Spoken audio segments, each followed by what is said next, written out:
ভাই একটা ভালো কথা কইতেছি, কথাটা একটু শোনেন, ঠিক আছে? কথাটা একটু শুনে যায়। আজকে সারাটা দিন গাড়ি চালাইলাম, ঠিক আছে?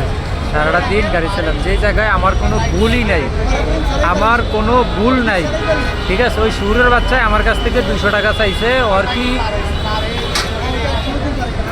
মুখ দিয়ে খারাপ কথা আইয়ে, বুঝছেন? মুখ দিয়ে খারাপ কথা আইয়ে ওই সুরের বাচ্চা আমার কাছ থেকে 200 টাকা চাইছে। আমি 200 টাকা দেই নাই, দিকে এই দেখেন রেকার বিল করছে আমার নামে। এই সুরের বাচ্চা রেকার বিল করছে। ভাই সারাটা দিন এই রোদের ভিতরে কত কষ্ট করে গাড়ি চালাই, একমাত্র যারা রাইড শেয়ার করে তারাই জানে। এখন সারাদিন গাড়ি চালায়, এখন খালি হাতে বাসা যাইতে হবো, রেকার বিল করছে। সুরের বাচ্চা আমার কাছে সব টাকা নিয়ে গেছে খানকির বলায়। ভাই সবার কাছে একটা রিকোয়েস্ট থাকবে, যে এই সুরের বাচ্চা আমাকে রেকার বিলটা করছে, মামলাটা দিছে, খানকির বলার কাছে যখন ভিডিওটা পৌঁছে সবাই একটু সাপোর্ট দিবেন।